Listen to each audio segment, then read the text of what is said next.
Hi doing everyone, it is Sunday and it means it's time for BRAWCAST. Now if you've never tuned into BRAWCAST before, where have you been? You're more than welcome to your co-op. Get yourself sat down, I'll make you a cup of tea. And the way it works here on BRAWCAST is it's hosted by me, Billy Kirkwood. Relax, it's the same for everyone. I've never heard of me either, but what you might have heard of is Broad Beard Oils. They help bring you this free each and every Sunday, and of course wherever you get your podcasts for Audible online, but we bring you this on Facebook, we bring you this on Twitter, and we bring you it on YouTube live each and every Sunday. And the way this works is it's an alternative lifestyle podcast. It's constantly evolving. Sometimes it's me and my friend Tragic O'Hara talking about random topics, just making you laugh and having a bit of a silly old time for 40 minutes to take your head out the world.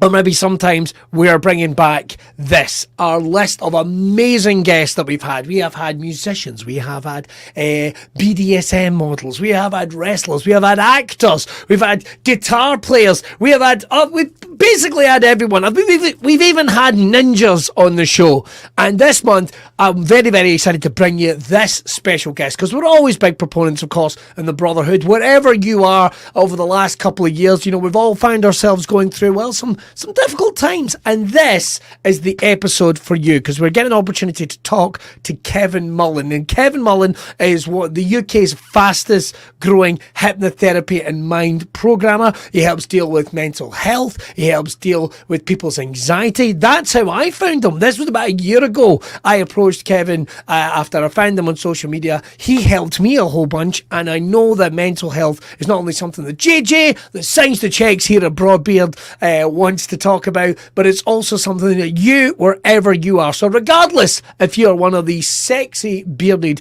MFers from the Brawverse, whether you're a Braw wife, a Braw widow, any of the above, regardless of where you are in the world, whether it's your first time ever tuning in on the show, this is one you're not going to miss. Now, we managed to get some time with Kevin. He's on like a big media run, as he is on the run up to his huge show, December 3rd at the Royal Concert Hall. Now, he gave away a couple of revelations and a couple of secrets about some stuff you can expect if you go to that event. He has these huge events, he does workshops and so much more, but this event he's going to be doing at the Royal Concert was the first one that he's done of this size since the pandemic, when he's having people from all walks of life who are either dealing with depression or anxiety, or maybe they're just coming to learn a bit more about themselves. He said they are going to leave completely different people. I am very excited. I can speak very, very highly of Kevin's work myself, but I know other people that I've spoken to. Hey, listen, get on your Google machine, have a little look, or head over and check out his social media on TikTok, and then come back here to BRAWCAST and join us, because he doesn't get the opportunity to do a lot of these long-form interviews. And Kevin gave us about 40-50 minutes of his time, which we're very, very excited about. We put some of the topics, some of the questions that you guys had sent in to Kevin, and this episode we are calling Mental Health the Truth. We learn a little about him. We learn a little bit about how the mental health system in the UK works. We learn a little bit about, well, a little bit about ourselves. Was that a little cliched? I think that was a little cliched, but you know something? I'm keeping it in, God damn it. Who knows? Maybe the inbox will fill with someone that wants that type of prattle. But I tell you what, let's head over and check out. It's one of these weird ones, because I'm here in the home studio, but, you know, this one was pre-recorded, so I've got to hand over to Billy in the future. On the past. The debate rages on that. Either way, he's wearing dungarees and looking like a bit of a flump. Honestly, don't know what I'm thinking about these dungarees. They seem to look at least alright standing up, but sat down, I look like a fat goth Chucky. So, let's go with it anyway. Let's hand over to Billy from the past, who I'm sure is doing a cracking job. Already have done so. Thank you, Billy, in the past. Thank you for that introduction. I've not heard that. What a job. What a job he would have done, I'm sure. That was amazing. I thought so. Kevin, thank you so much for joining us on BRAWCAST. You are very, very welcome. Very, very excited. Now, we talked about this a couple of weeks ago, because you've got some big events coming up, first of all. Yeah. We're at the Concert Hall on December 3rd, which is huge. Right. And tell us a little bit about that event before we get sort of into the nuts and bolts. So, everybody in this day and age seems to be struggling with anxiety and depression. It's like it's every second person you speak to has got it. Yeah. And as an individual therapist, I can see one person at one time. I can do 12 hours a day. I can do 6 days a week, and that doesn't even make a dent in what's happening out there. So I had an idea, and it was, well, what if we could affect, and what if we could get to around 500 people in one day and have at least 98 to 100% of them walk out the room completely different to what they walked into it. And that's where the concert hall came from. 500 people, one day, me changing every single one of them. Now, in terms of sort of our journey getting to know each other, how and it shows you the power of social media, I'm not sure. I discovered you on TikTok originally. Oh, we like TikTok. Oh, it was TikTok. I described you. And a couple of different things caught my eye. Was first of all, and I've been quite open about issues I've had in the past. I wasn't sure, because originally, I think particularly during lockdown, there'd been lots of talks of, you know, people suffering with depression and not being able to do anything about it, or not being able to mobilise themselves to even look about it. That was, for me, a therapist was something that was in a, you know, is in a New York office somewhere on a couch, you know, looking like Billy Crystal or something. That is kind of where I had been. But when I discovered you on TikTok, you were, at that time, you were talking about anxiety, and I think that first video, and even then when you were breaking it down in language that I had never heard and kind of spoke directly to me, it was like, oh, this how I've been feeling for these last couple of years, it might be something. I think I'm going to get in touch with this guy. Reaching out to people in a different way, was that something you always wanted to do, to kind of distance yourself from like other therapists? The majority of therapists, not all therapists, and if there's a therapist watching this, she's probably about to get very, very upset. Okay. Well, we like that.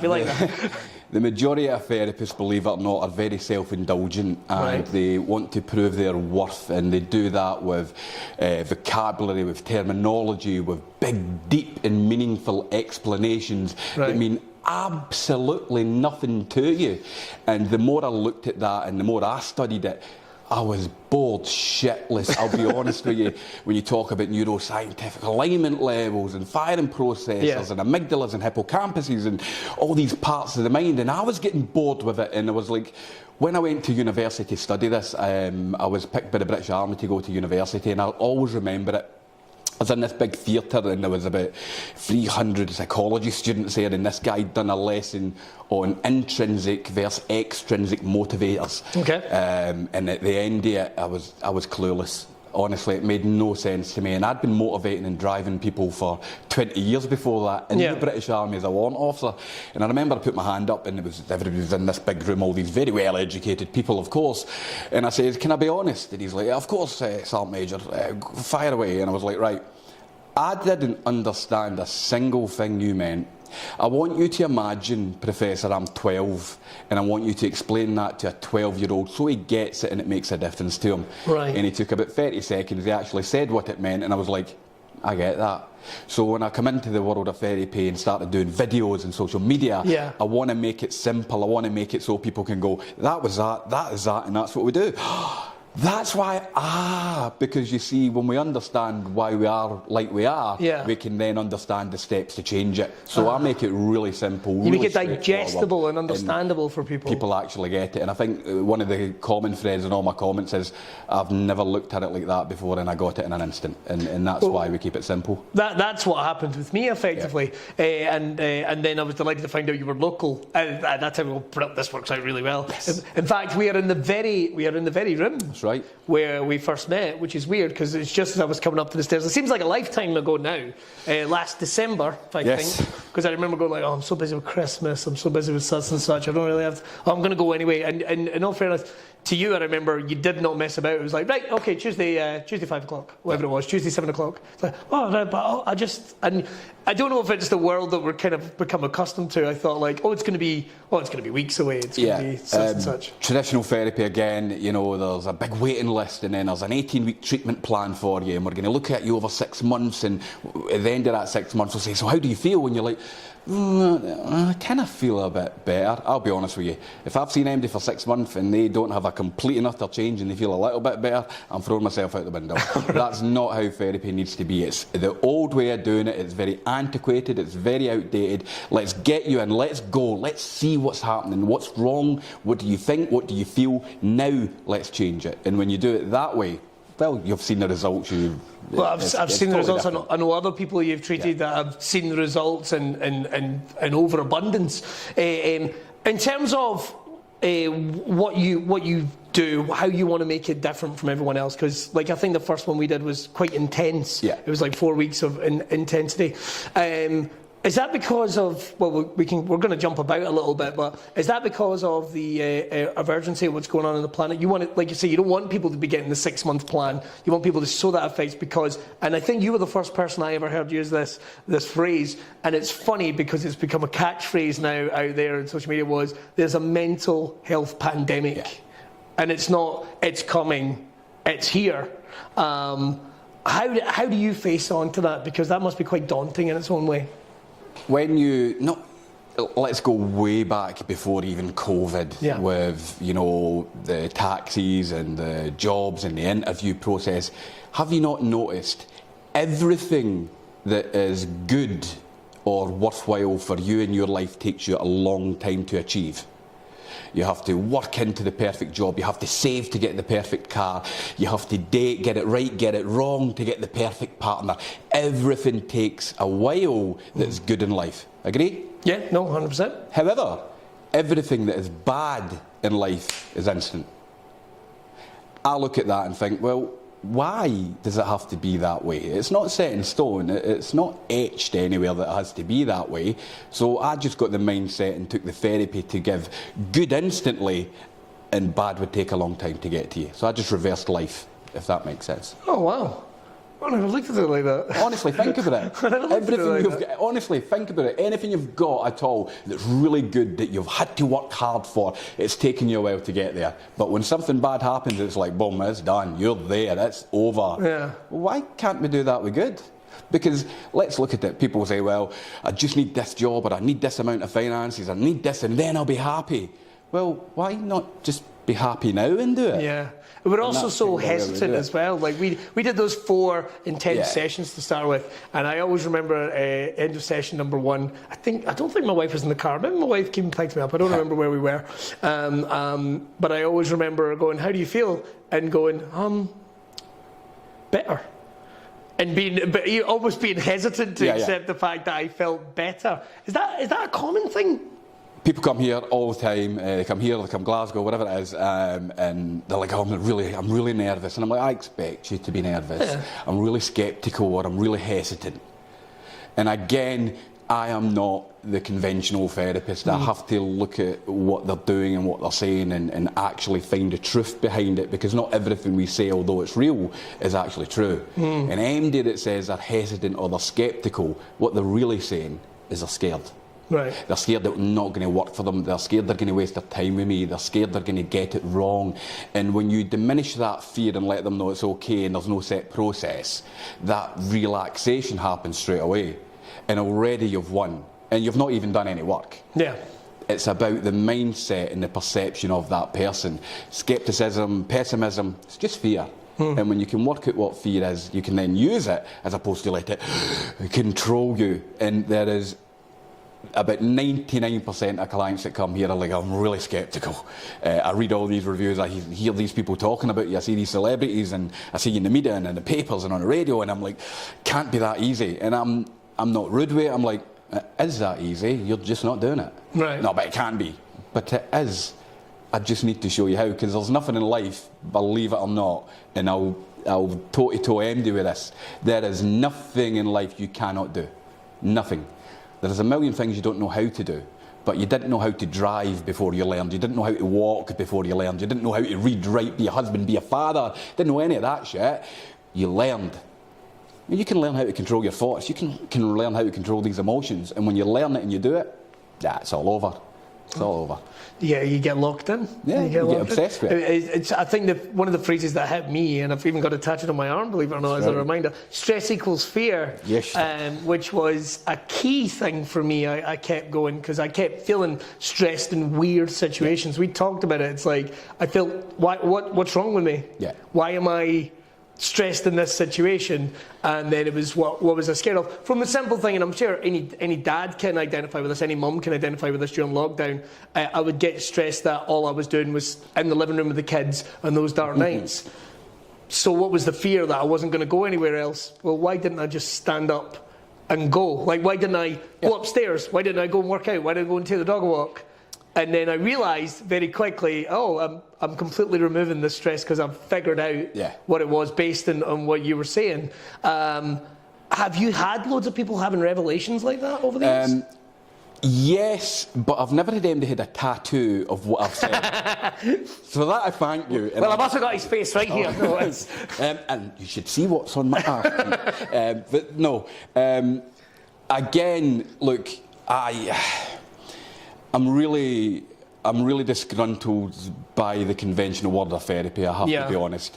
What's wrong with therapy then? Because we've chatted about it, you've said how it's antiquated. So the majority of people that practice therapy, it's a talk-based approach. You're going to come in, you're going to sit down, I'm going to ask you how you're feeling, you're going to tell me how you're feeling at this present moment in time. I have no problem with that because it's present moment in time. I'm then going to say to you, well, think back. Now there's the first problem.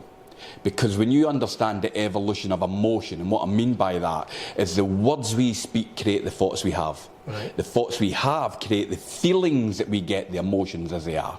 And it's what we feel is how we act. Okay. Our words create our thoughts create our feelings. Let me prove it to you. You've got a beautiful wife and beautiful children, yes? Yes. Close your eyes, think about them for 2 seconds. Just think about their faces and when they made you laugh and when they were being silly and you had to like lose your mind with it, but you bust out and see that big smile on your face right now. I don't even need to ask you how you're feeling. I know right now you're feeling good. Agree? Yeah, 100%. My words created with your thoughts. It was your thoughts that created that feeling, and it was that feeling that will dictate what you do. So now that's a positive version of it. Now think about it as a negative version. So you had a traumatic childhood, you say, and what was that like for you? What you're doing is you're using words to create negative thoughts, feelings. You're triggering and triggering and triggering and triggering. And I want to be very, very clear. I have the utmost respect for the majority of people in the mental health field. I say the majority of people. However, the people that are practicing purely CBT or talk-based approaches, the reason I say it's antiquated and outdated is because CBT was created in, I believe, 1962, thereabouts, and it was first used within the NHS in 2012, I believe. So a therapy from 1962 is the go-to approach for, let's say, the National Health Service, which it is. But in 1962, that coal fire over there was amazing. Funnily enough, today, that radiator is better. Yeah. You see, therapy is like the coal fire. We have moved on from that point. We have evolved. Society has changed, technology's changed, mindsets have changed, emotions have changed. But in this modern day and age when there's so much going on and there's so much to deal with, why are we reverting back to something that was created in 1962? A thing that's going to trigger you, that's going to traumatise you, and it's going to make you worse because those words create those thoughts and those feelings. And that's why I have no time and have no place for conventional therapy or any form of talk-based therapy. Of course we're going to talk, but I'm trying to get people to talk about present moment in time. Let me make another bold statement that people will get upset by, probably. Closure, acceptance, it's overrated. Completely. If I could sit here and say to you, on the 4th of December 2007, that happened to you, well, that card did that, and it triggered you, and that's where your anxiety comes from. Would it change your anxiety right now? No. No. All we've done is we've digged back into the past to find a reason for it. And let's be honest, it doesn't matter why you are what you are or how you got to where you got to. You are there. What matters is not what happened, but what you do. So instead of focusing on what happened, that we can't change, by the way, why don't we focus on what we do? And we can change that. And when you change that, you think better, you feel better, you act better, and the world is a different place. So it gets people out of a cycle which is so common to everyone. Is I should have said this, I should have done that. Even you know, the anxiety from work. You know, I should have said this. I lost that job 2 years ago. I should have done this. I should have done that. I should have told Agnes to go fuck herself. You know, people will run through those issues. Maybe sorry if you're called Agnes, but you run through these. Don't get me started on Agnes. She's the worst. She's the worst.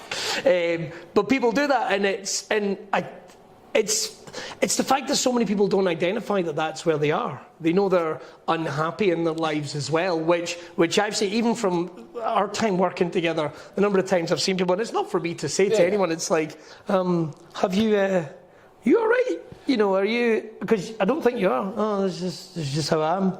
I'm not surprised at all. The world of social media. Of course, we're using social media as a platform. Yeah. But for me, social media is a double-edged sword. If you've got family in Australia and you want to reach out to them at Christmas Day and say, hey, happy Christmas, that's great.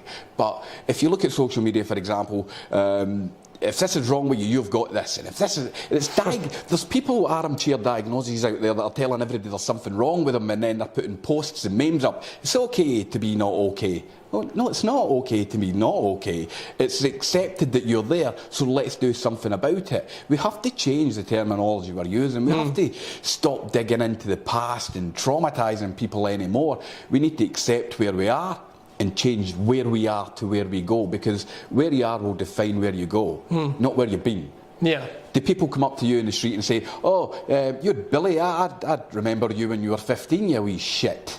No, people don't judge you in what you wear. People judge you in what you are. But us individuals, we judge ourselves on what we wear. Yeah. Nobody else is doing that apart from us. I'm just trying to get people to see that don't judge yourself on what you wear, judge yourself on what you are.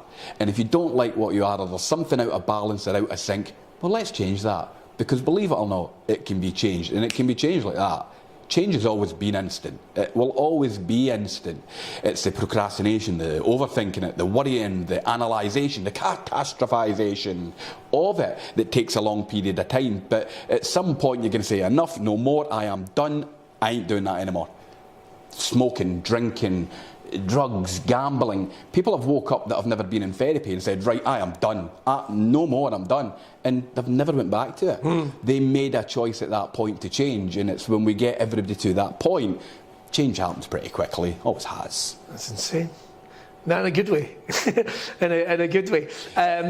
If we were talking about if we'd been going to give this episode a name, it'd be Mental Health: The Truth. I feel like we've already kind of kicked in the balls a couple of times. But there was terms that not until we worked together that I know you've worked with so many people. Yeah. I mean, all around the world. What's some of the names of people that you can tell us about? Because I know obviously, you know, you've flown all around the world, you've done all these type of groups, just to give people a little insight as to who you are and what you do. So that we haven't already covered really. So I wouldn't say I've been lucky. I don't believe in luck. I'll be honest with you.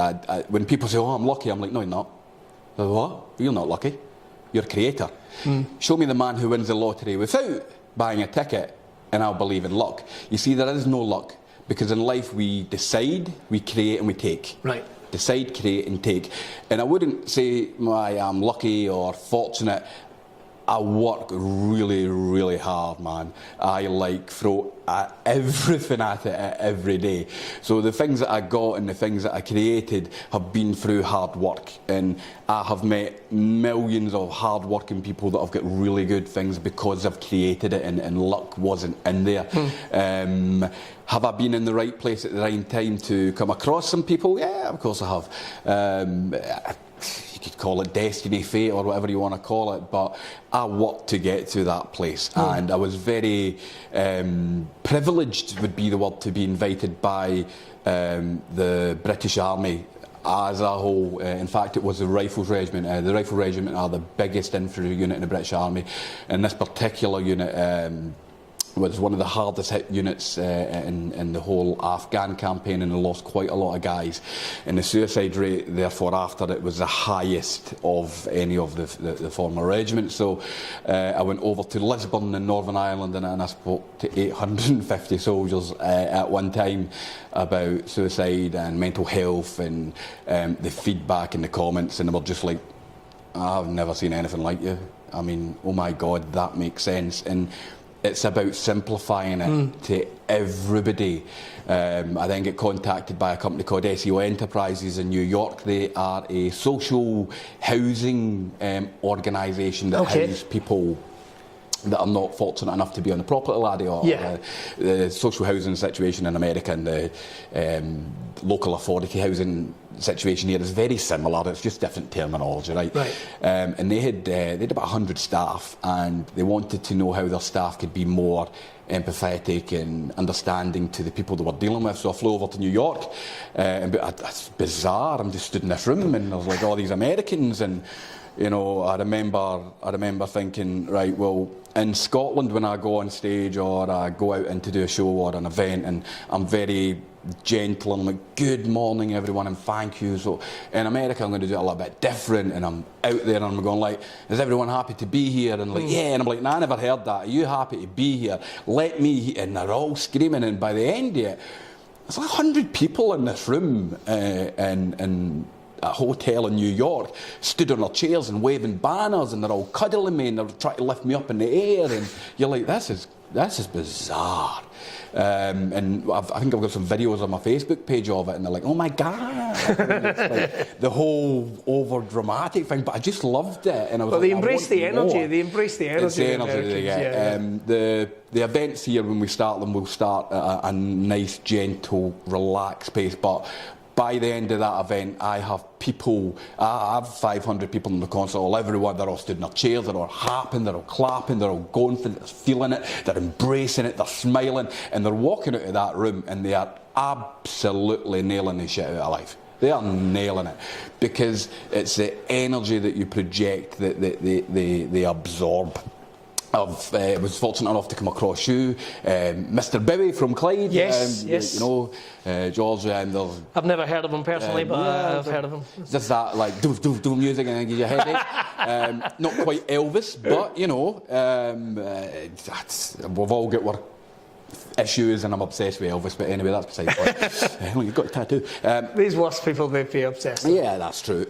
You know, I was fortunate enough to work with Gail, with Paul and Kerry Katona come up and did some stuff at the Park Hotel in Kilmarnock. I have got some really, really prominent figures in the media and the music industry right now, but you know, it's not where we're going with that, unfortunately. No. So I just keep going, and believe it or not, someone says to me, how do you differentiate between, you know, someone like of that status and, you know, Jeannie from, you know, the Hayeks? I don't. She's as important to me as he's as important to me.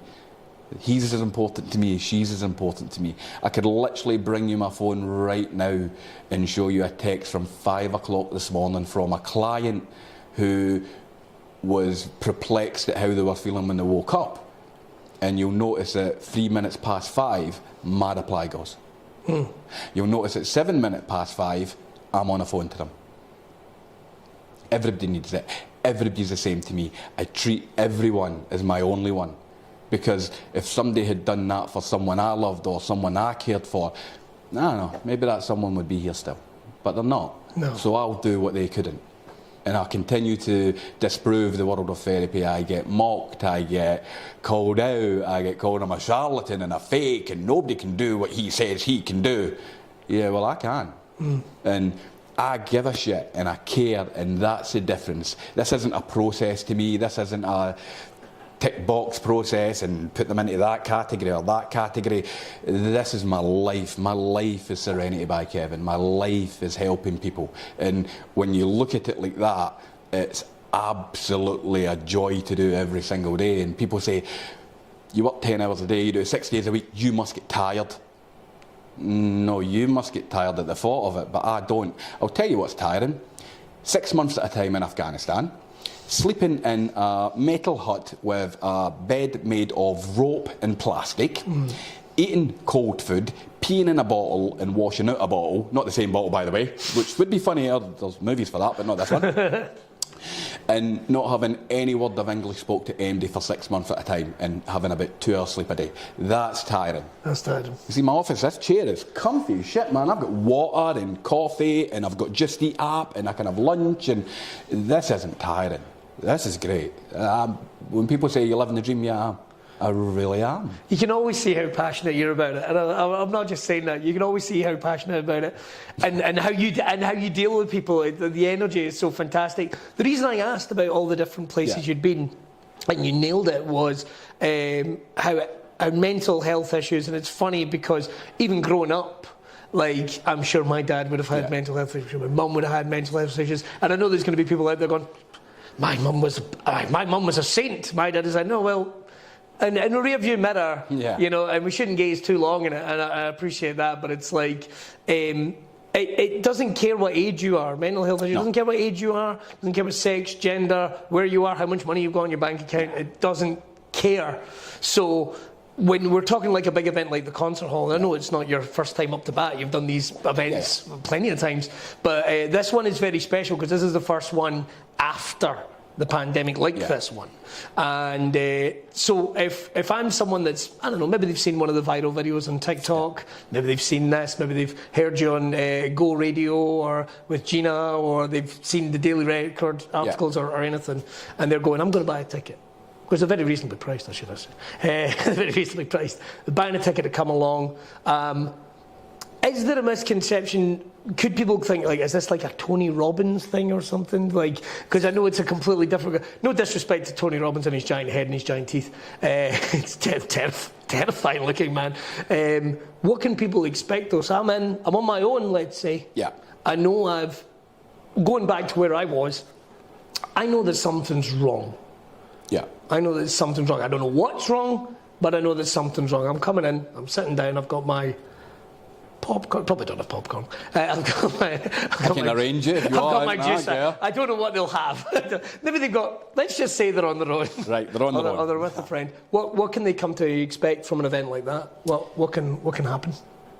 One of the biggest misconceptions in life is knowledge is power. Right. Bullshit. Okay. Absolute bullshit. Knowledge isn't power. Knowledge is nothing more than information in your head. And so many people have got knowledge. We live in a world right now, by the way, where we are drowning in knowledge. We are drowning in it. I guarantee you right now. You've been married for how long, Billy? 16 years. 16 years. Congratulations, by the way. That is longer than all of mine put together. But that's beside the point. I guarantee you right now, I could get on the tick of the talk. Right, and I could find you a 20-year-old-ish, 19-year-old-ish relationship coach who knows what you need to do right now to enhance your marriage. Oh, great. They have the knowledge, you see. We've all got knowledge. Everybody's got knowledge. Knowledge is power. We need to learn more, learn more, learn more. All we're doing is we're clogging the mind. Knowledge isn't power. What you do with that knowledge and how you act on that knowledge is the power. Knowing that you should challenge negative thoughts is great, but unless you challenge them, it won't make a difference. Knowing that you should get out and get some fresh air and get some melatonin, serotonin, dopamine, oxytocin, knowing you should release all these chemicals by these healthy behaviours won't make a difference if you don't do it. This event is not about knowledge. I've got an abundance of knowledge. Listen, if people want me to show them how intelligent I am, I'm happy to sit here and use massive vocabulary that will blow your mind. But it won't make a difference and it won't help anybody. What will help is when we take knowledge and we show them how to act. The event, I promise, is all about the action. And there'll be knowledge there, but it's how to act on it. The reason my events are different is because it's all about the action and less about the word. We will start at the beginning, we will talk about what anxiety actually is, not what people think it is, because they are completely wrong. We're going to show them about negative thoughts, negative feelings, negative emotions, intrusive thoughts, compulsions, panic attacks, intimidations, stress. Word I hate, but we're going to do it. And we're going to talk about limitations, destructive belief system. What I'm doing, anything that's got a relation to anxiety, imagine a logical order to it. It starts at the toes and goes up to the top. I'm starting at the toes and we're going all the way. Everything will be done, and there'll be an action to remove every single part of it, and that's what it's about, the action. Is it like Tony Robbins? Listen, I can never compare myself to him. The man is the biggest thing in the world of, you know, motivation and leadership, finance as well now, and he's totally gone in a different direction from where he started. If I was going to be compared to anyone of that stature, you could probably compare me to an earlier version when the focus was on the passion and the help and the, you know, not where it is now. So it's completely different to that kind of event. There's no screaming, there's no shouting, there's no big flashing lights and smoke machines and clowns doing fucking somersaults down the aisle. It's this is where we are, this is what's happening, boom. And the great thing about it is, I don't want to say what it is, but after lunch at 2 o'clock, foolish or not, I don't know, but I am going to attempt to do something the world of mental health has never seen or experienced before, ever, especially in this country. It's going to be so big, it's going to be so mind-blowing that people that are in that room will absolutely change on it. Absolutely change. I have no doubt about it either. It's not a gamble, it's not a risk to do it. I know what it's going to happen. I already foresee it, I run it. I know what's coming. And at 2 o'clock I'm going to do something for Scotland that nobody has ever done in this country before. Not even close, actually. Oh my God. That's where that's gone. That's intense. And it's an action. Oh wow. It's not me standing up saying, my name's Kevin and I'm a multi-award winning therapist with offices in Ayr and who gives a shit? Nobody cares about that stuff. The only person that cares about your badges or your buttons or your letters after your name or your awards, the only person that cares about that is the therapist. Most people sell themselves on award or on letters after their name or people they've worked with. I don't. I sell myself on, I can help you. I met Gina McKee last night for the first time ever. Lovely lady. Absolutely amazing, right? Amazing at what she does. Yeah, so amazing absolutely. Go radio phone me. But the thing is... and this morning I woke up to a post from Gina and it says, this man is brilliant. She's never met anybody like it in her life. And I'm like, that is a massive, massive compliment, thank you. And I'm like that with everybody. Will there be people out there that watch me and go, he's a dick, I don't like him? That's okay, you know, it's okay. I don't mind if I'm not your cup of tea. I'm not naive to think my therapy is the only therapy. No, everyone needs a different approach. And I alter my approach for certain clients. There's clients in there that, you know, have never heard any form of profanity come out my mouth in any way, shape or form. There's clients in there where every second word is profanity. Because everybody reacts different and you have to be able to read the person, engage the person and deliver to the person. The majority of therapists will sat there and go, right, what's your name, what's your age, where you? They don't even look up off their desk. You're like, it's a rude ass, man. I actually sit, do nothing and watch that person, because here's the great thing about individuals. They tell you who they are. And they tell you who they are without even speaking. You ask one question and watch those eyes, or watch that mouth, watch that jawline, watch the pulse on the side of the neck, watch that finger go, watch the leg twitch, watch them get uncomfortable and move, and you're like, right, don't worry, answering it, I've got it. I can see the answer, you don't need to tell me it. And I don't want to make people feel uncomfortable, but I read people and I read the situation and I read them. And that way I get much more from them than just a word. Because a word can say one thing, but the human body says a totally different thing. That's real, because you don't control that, you control that. And I want the real, I don't want the, oh, well, life's okay, while you're picking your cuticle to death, you know? No, life's not okay. And you don't need to tell me it is, you can just be honest with me. And one of the things I always say to people when you come to therapy is, look, this isn't a big, mad, crazy interview, question and answer, I'm going to ask. Do you know what? You're an adult, I'm an adult. How's about we have a conversation and chat? And don't worry about what you say. Let me take what I need to take from what we get. And that's how I work it. And that's what makes it so unique. It's amazing. Lots of people that we have watching this are from alternative backgrounds. Not that's really got anything to do with anything, but particularly men. We have a lot of men. And I don't know if I suffered from this at one point, but there is the macho bravado of like, well, men, I mean, we just suck this up and we swallow it down. I've even seen you deal with this live. I even saw you deal with this live in a very unique way. Why do guys do this? And how can they even approach reconsidering their position? Because I can say firsthand, it's damaging. For me, there's a multitude of reasons. One of the biggest reasons, right, is generational bias. And what I mean by that is I will acknowledge that in, I don't know, touch that microphone. Yeah, all right, I'll be all right. I'll survive. It's a posh one. We're getting them, we're getting Kevin some for Christmas. I will acknowledge that in 2022 we live in a very different world in which we did in 1960. But when did your father grow up? Oh God. 50s, 60s? He would have been 50s, 60s, yeah, that would have been his peak. And that was weak to show emotion. It was weak. It was that generation. I'm not saying that it was right or wrong. It was wrong, but it is what it was. That's how it was. We're getting towards the cusp of just past the end of the Second World War. Guys were still coming home, and they were still traumatised, and they were all hidden away from society. And it was weak to show emotion, and it was one of those things. So that's how your father was. And how he was reflects onto you, and it's a very impressionable. And for people that don't have fathers, school teachers, social workers, dominant male figures in the media, whatever it is, grin and bear it. So the generation of our age are still dealing with the repercussions of our parents. And I don't agree with the statement of people still think it's weak to speak out. I think we are at the point now where our generation is changing, which means the generation in front of us, they won't have the same problem as what we have had.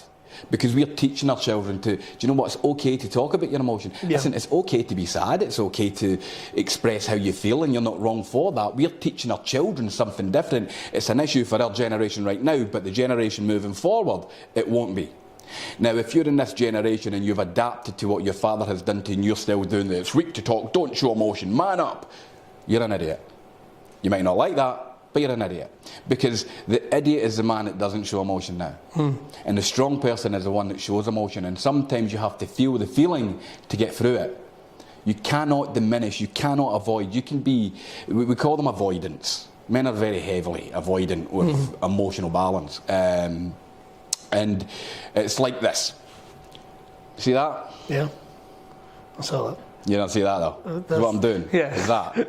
But you're watching that, you're avoiding the reality. Yeah. And guys do it all the time. By avoiding it doesn't mean to say it's not happening. And we're getting to that point now where people are starting to understand it. Yeah. So we are teaching our children to be braver and to talk about it and to express how they feel. And it's an issue, again, I repeat, for us at the moment, kind of, but the next generation, I breathe for them because I know they're not going to struggle like we have struggled. That whole don't show weakness. If you're one of those guys that are doing that, yeah, you're an idiot, man. And before you know it, you'll be in my chair. There you go. I think it's right. And this is a perfect opportunity to jump in and tell you more about Kevin's event that he is going to be doing at the Royal Concert Hall December 3rd. He's going to have some incredible guests there. He's going to have TV presenter, entrepreneur, radio presenter. Gail Porter is going to be there. He's also going to be talking to a good friend of mine, Gina McKee from Go Radio. She is actually going to be speaking at the event as well. Gina is a broadcasting legend, an icon of radio that is still going. Gina's going to be doing this event at the Royal Concert Hall. Listen, she can speak firsthand. If you've heard any of the stuff that Kevin's done over in Go Radio, Glasgow's own radio in Glasgow and the West, you can head over and check that out. Some incredible stuff she's got to say. So check out the event. Tickets are still available. You can get them. Head over to Serenity by Kevin. Just find them on YouTube. What am I talking about? Just find them on Google, or indeed, I will make sure the link is posted to his event. Tickets are reasonably priced, as Billy in the past or the future said. I'm not sure. Right, let's head back and see what the boys are talking about. Take it away, lads. Let's talk about, you were referring to actions that you give people. Like one of the things I found so reassuring, and I'd done little bits of NHS therapy before, and I say a little bit, like the grounding. Have you?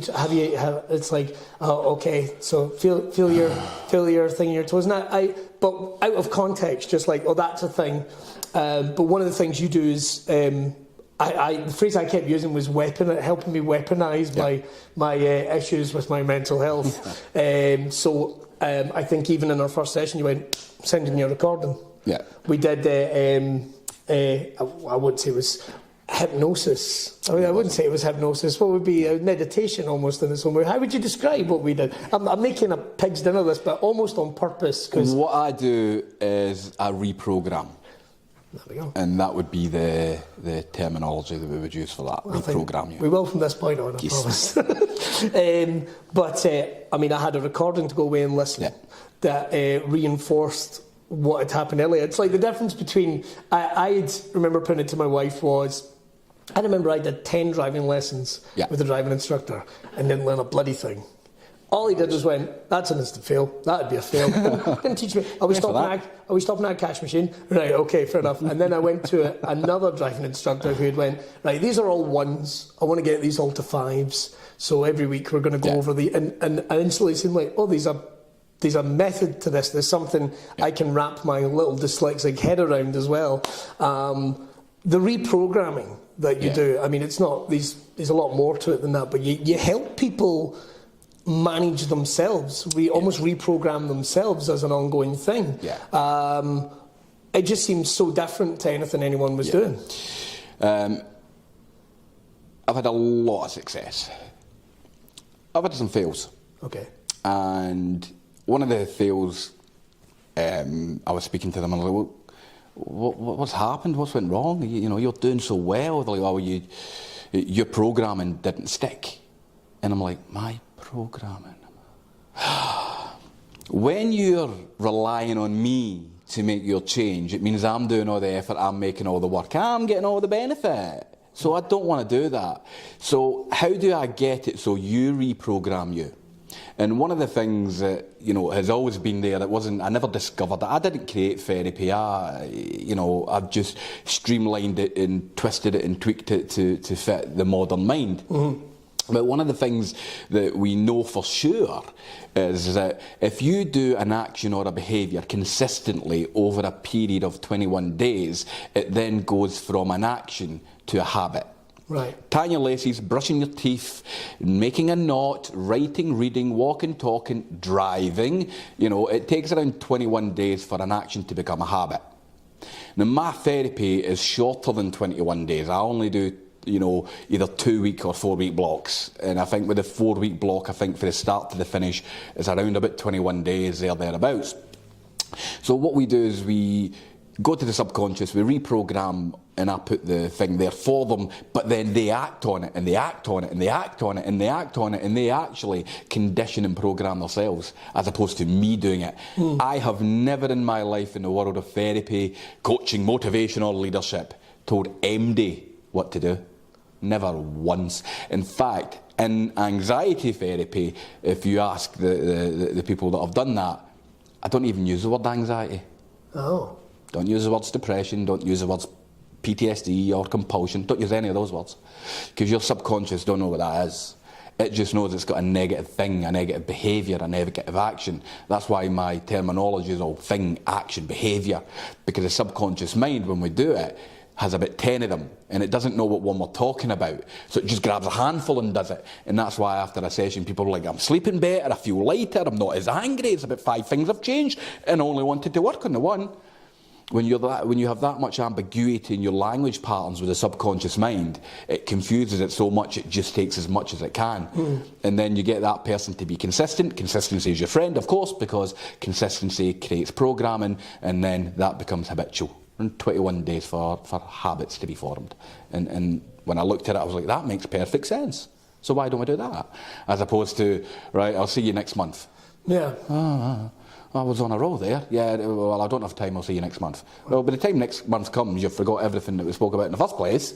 And, well, 6-month therapy is 1 a month. You just kind of like, you don't actually, like you tread water, essentially. I don't want them to tread water. I want people to swim. I don't only want them to swim, I want them to sprint and get to the end and get out the pool, get dried and go into the world and live. Because that's what they want. That's what people deserve, to live a life with thoughts and control of the thought and control of the emotion and limiting beliefs gone and openness and limitlessness, not limited.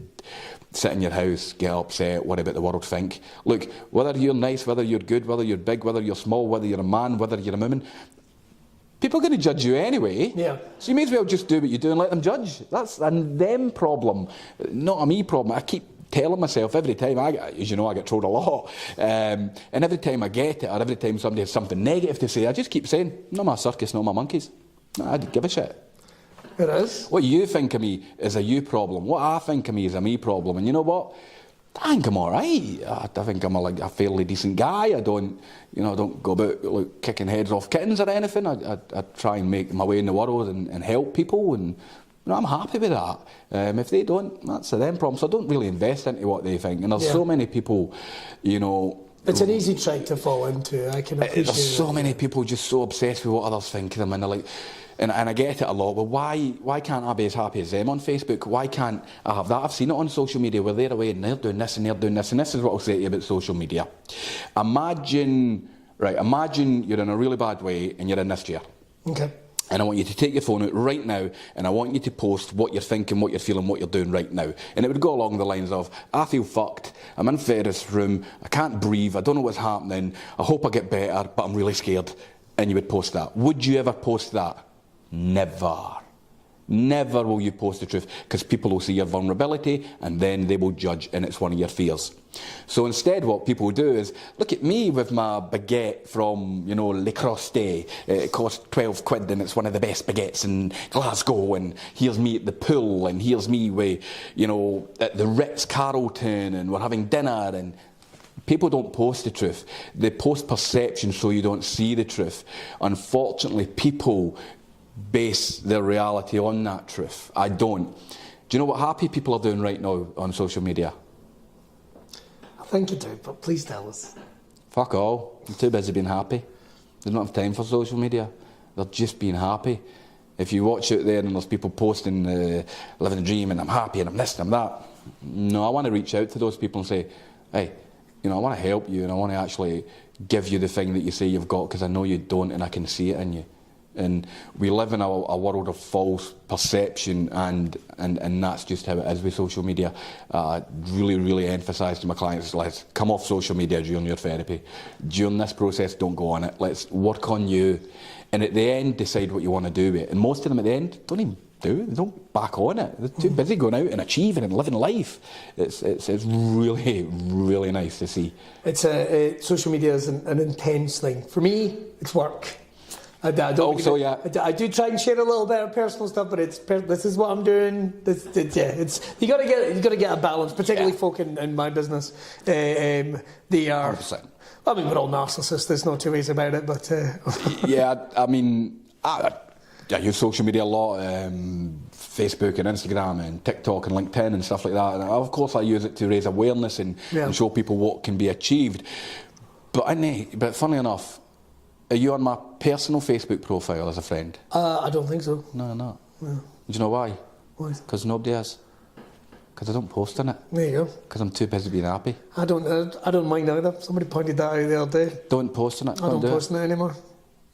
I don't. My self-worth. Probably since last year, actually. My self-worth isn't based on how many followers I got. Now, I know you've got massive followings, and there's lots of you guys and girls out there who've got massive followings. Look, I'll be honest. I'm a normal wee boy for Sulkits that did all right, and to have, the guts of 45, 50,000 followers across all my platforms, listen to me, I am over the moon with it, but I don't base my self-worth on it, and I don't go out and show everybody it. In my personal life, I have no followers. I'm just happy. As long as my kids see me, and I'm good with that. It's a good way to be, man. Yeah. It's a good way to be. Listen, here's the truth. And I know we need to wrap up soon. But in 100 years' time, right, for being honest, we're all going to be dead. And you're going to be some old name and some old stone and some old graveyard that nobody visits. And when you think about the reality of that, you have two choices. You can live in the moment, you can breathe, you can smile, you can get it right, you can get it wrong, you can learn, and you can go again and enjoy what you've got and really embrace it. Or you can sit and worry about what might happen, or what could go wrong, or what people may say or may not say about you, and you'll miss the present moment in time. And here's the truth. You only have present moment in time. So live it like it was your last, because one day, it will be. Well, no gravestone for me. I want a Viking funeral. even if it's just a pedal boat at Largs. In Largs, I was going to say Largs.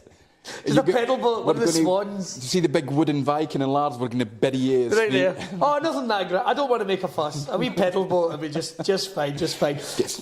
One last thing I wanted to ask you, Kevin, and I hate the terms of. I mean, we've talked about TikTok quite a lot. Not mainly anything that either of us are doing. I was like, have you seen this? Have you seen that? But if someone was sitting right now and they were maybe just wanting to give themselves that little readjustment or a little something. For someone that's never seen TikTok, doesn't know about breathing or anything like that, is there anything that you could say to someone, this could make a little difference to you right here, right now? Okay. I'm going to have to come up with something profoundly wise now, aren't I? Oh. Here's my go-to advice for anybody, anywhere, that wants to make a bit of a change in their life. Okay. Get a pen and a bit of paper and draw a line down the middle. Write control, and on the other side, no control.